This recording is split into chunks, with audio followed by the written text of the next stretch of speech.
Assalamualaikum warahmatullahi wabarakatuh. Perkenalkan, nama saya Wahyu Nurhandayani, NRP 10511811000031. Di sini saya akan mempresentasikan mengenai simulasi penyambungan sumber daya melalui livewire. Yang pertama, yaitu saya akan menjelaskan mengenai macam-macam arus. Pada gambar ini menjelaskan bahwa sumber tegangan searah dengan sumber arusnya searah. Sedangkan pada bagian bawah ini menyatakan sumber arus searah dan tegangan hasil searah. Gambar berikutnya menyatakan bahwa sumber tegangan searah dengan arus bolak-balik dan bagian bawahnya ini sumber arus bolak-balik dengan tegangan hasilnya searah. Nah, di selanjutnya gambar menyatakan bahwa sumber tegangan bolak-balik dengan arus yang searah dan di bawahnya yaitu sumber arus searah dengan tegangan hasil bolak-balik. Lalu gambar ini menjelaskan bahwa sumber tegangan bolak-balik dan juga arusnya bolak-balik. Dan gambar terakhir ini menjelaskan bahwa sumber arus bolak-balik dengan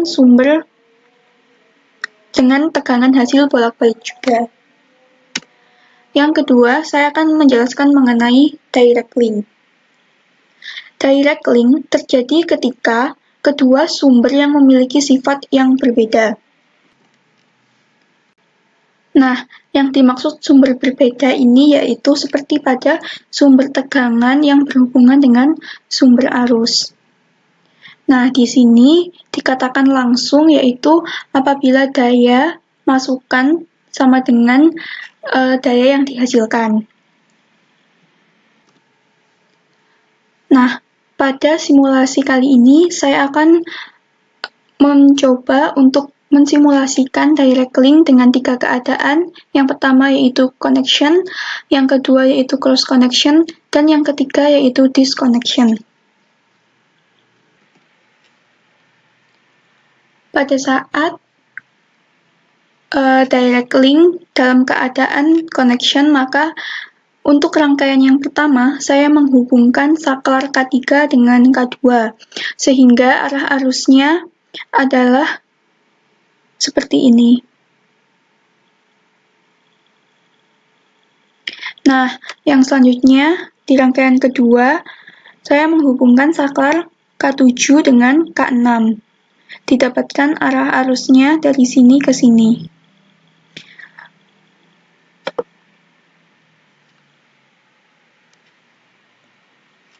Hasil tegangan yang mengalir dan arus yang mengalir pada rangkaian ini yaitu sama.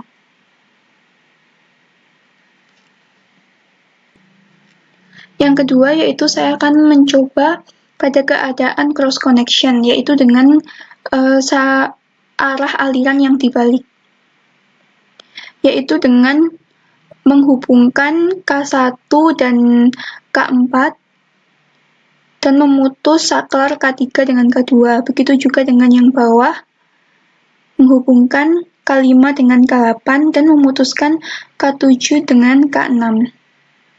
Dapat dilihat bahwa tegangan masukan dan keluaran itu sama, dan begitu juga dengan arusnya.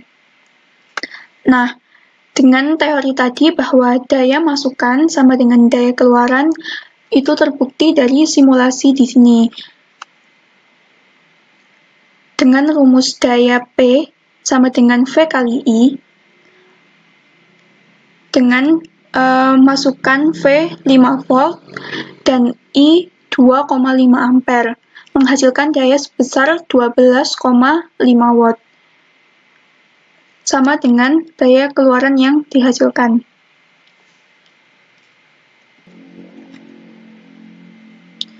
Yang selanjutnya yaitu disconnection, yaitu dengan membuat rangkaian tegangan ini berupa open circuit dan arusnya ini short circuit, yaitu caranya dengan memutus saklar K2 dan K4 dan menyambungkan K1 dengan K3.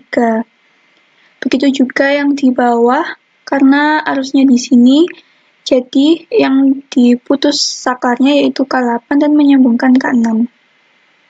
Untuk besar arus, yaitu sama 2,5 ampere, dan voltasenya ini berkurang karena sumber tegangannya dilepas. Selanjutnya, saya akan menjelaskan mengenai indirect link. Nah, indirect link ini terjadi ketika dua sumber yang memiliki sifat yang sama. Seperti pada contoh berikut ini, yaitu sumber tegangan dihubungkan dengan sumber tegangan lainnya pada suatu rangkaian. Begitupun juga sumber arus yang dihubungkan dengan sumber arus lainnya pada suatu rangkaian. Nah, sedangkan ketika dua sumber memiliki sifat yang sama, itu tidak boleh langsung dihubungkan, sehingga perlu adanya perantara seperti kapasitor dan juga induktor.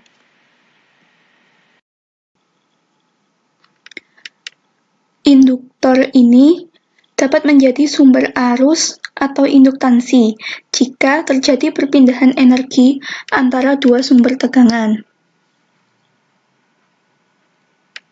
Sedangkan pada kapasitor dapat menjadi sumber tegangan jika terjadi perpindahan energi antara dua sumber arus. Selanjutnya yaitu pada keadaan first sequence dan second sequence, di mana ketika dalam keadaan first sequence yaitu induktor berhubungan langsung dengan V input, sedangkan pada keadaan second maka induktor berhubungan dengan V output. Dan ini adalah bentuk dari cross second-nya. Begitu juga dengan kapasitornya. Berikut merupakan simulasi dari first sequence. Pada rangkaian induktor ini, first sequence yaitu dengan menghubungkan saklar K9. Dan yang bagian kapasitor dengan menghubungkan saklar K10, K7, dan K8. Selanjutnya, yaitu pada keadaan second sequence, yaitu dengan menghubungkan saklar K1 dan K4, dan pada kapasitor menghubungkan saklar K10, K7, dan K6. Begitu juga dengan cross second sequence-nya, yaitu hanya merubah arahnya saja.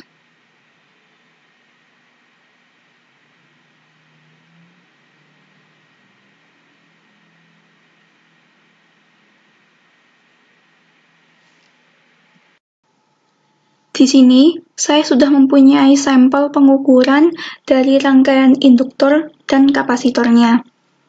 Pada rangkaian induktor, hasil dari tegangan dan arus yang dihasilkan pada keadaan first sequence itu lebih tinggi dibandingkan pada keadaan second sequence. Hal ini dikarenakan arus yang mengalir pada keadaan first sequence itu relatif lebih singkat,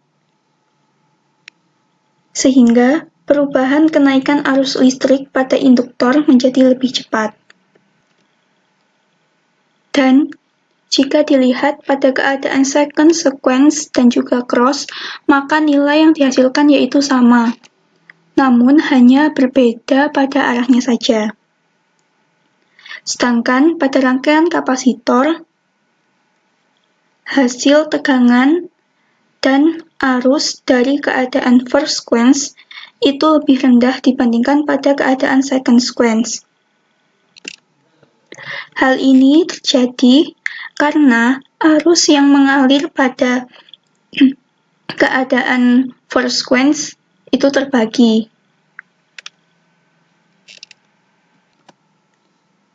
Sehingga perubahan kenaikan tegangan pada kedua lempeng kapasitor tidak maksimal. Untuk nilai pada keadaan second sequence dan juga cross ini yaitu sama, tapi hanya berbeda pada arahnya saja. Selanjutnya, saya akan menjelaskan mengenai transformer link. Trafo merupakan perangkat statis yang mentransfer energi listrik dari suatu rangkaian ke rangkaian lain melalui proses induksi elektromagnetik. Trafo digunakan untuk menaikkan dan menurunkan level tegangan antar rangkaian sehingga trafo juga disebut sebagai sumber arus. Trafo dapat ditemukan pada setiap energi listrik yang menggunakan alternating current atau sumber AC.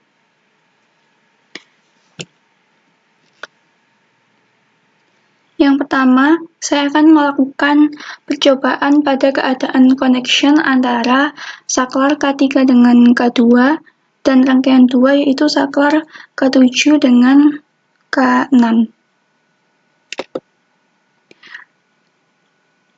Karena hasilnya tidak stabil, maka saya akan mempause rangkaian ini untuk melihat voltase yang dihasilkan.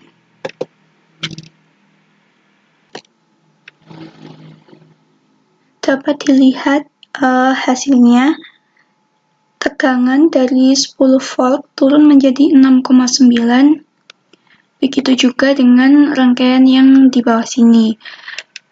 Ini berarti menunjukkan bahwa fungsi trafo yaitu untuk menurunkan tegangan. Selanjutnya yaitu cross connection, yaitu saya merubah hubungan saklarnya, yaitu pada rangkaian pertama K1 dengan K4 dan rangkaian kedua yaitu K5 dengan K8.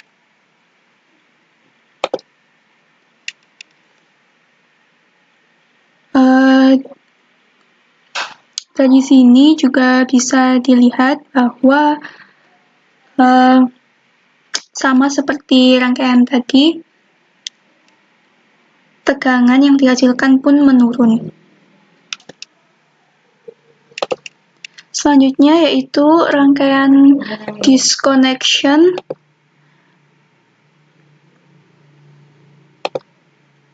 Saya akan menghubungkan rangkaian pertama, saklar K1 dengan K3, dan rangkaian kedua yaitu saklar K6 dengan K8.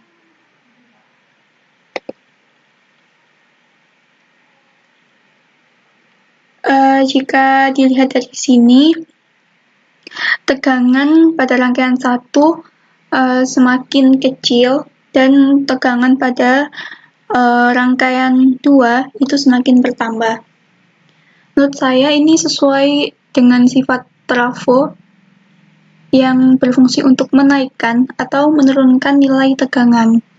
Namun, karena data yang ada di simulasi ini kurang stabil, jadi kemungkinan data-data yang didapat ini masih belum akurat. Selanjutnya, saya akan menjelaskan mengenai rangkaian rectifier. Sebenarnya, rangkaian ini sama saja seperti pada rangkaian trafo tadi. Namun, di sini hanya ditambahkan sebuah rectifier yang berfungsi untuk mengubah sumber arus dari AC menjadi sumber arus DC. Nah, di sini saya membuat 3 keadaan yang sama seperti tadi, yaitu connection, cross connection, dan disconnection. Nah, yang pertama ini dalam keadaan connection, saya menghubungkan K3 dengan K2 dan K7 dengan K6. Di sini dapat dilihat bahwa arus yang dihasilkan ini sangat-sangat kecil, bahkan sampai 0. Lalu untuk keadaan cross connection,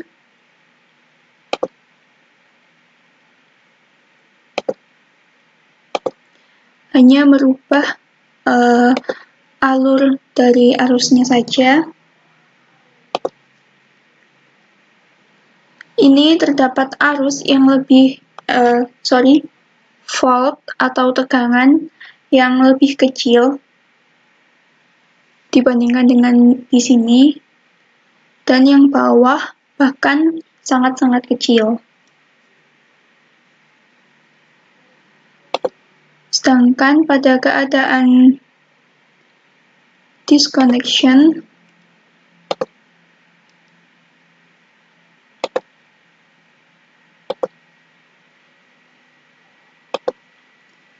yaitu sama, bahwa tegangan yang dihasilkan itu sangat-sangat kecil, bahkan hampir tidak ada. Pada saat melakukan simulasi ini, nilai-nilai yang diukur itu tidak stabil, sehingga data-data yang didapat pun mungkin kurang akurat. Namun, menurut saya, jika dibandingkan antara simulasi rectifier link ini dengan transformer link tadi, nilai tegangan pada saat simulasi rectifier link ini jauh lebih kecil dari transformer link. Menurut saya, hal ini dikarenakan rectifier telah mengubah arus AC menjadi DC, sehingga nilai tegangan yang dihasilkan pun semakin kecil. Sekian penjelasan dari saya. Apabila ada kurang lebihnya, saya mohon maaf. Wassalamualaikum warahmatullahi wabarakatuh.